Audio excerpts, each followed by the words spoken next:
నేను పార్టీ చెప్తానన్నాను. మీరు అన్నారు కదా రిచ్ అమ్మని, నాకు ఆ మాట చాలా నచ్చింది మీ అమ్మాను. సో అందుకే మీకు ఆటో ఇవ్వాలనుకున్నాను.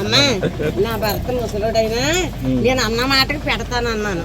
ఆపు చేశారు, మీరు ఇచ్చారు, మీ బండి ఇచ్చారు, మీ సల్లం చేస్తుంది నాకు బండి కొని పెట్టారు.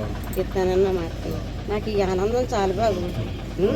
అనుకున్నాను బాబు, నా వ్యవసాయ కూడా పోసుకొని మీరు అందరూ చల్లగా ఉంటే మీ నీళ్ళలో నేను బతికేస్తాను. నా కొడుకులు లేరు బాబు, మీరందరూ చూసుకోవాలమ్మా. బాధ ఉండేది. ఇప్పుడు లైఫ్ లాంగ్ ఆవిడ ఎన్ని రోజులు ఉంటే అన్ని రోజులు నా ఆటో నా కొడుకు ఇచ్చాడు. నాకు పోషించండి అని అల్లుండన్నా మనవాళ్ళన్నా అడుక్కుండే అది చేసేది. అది గొప్పతనం చాలా.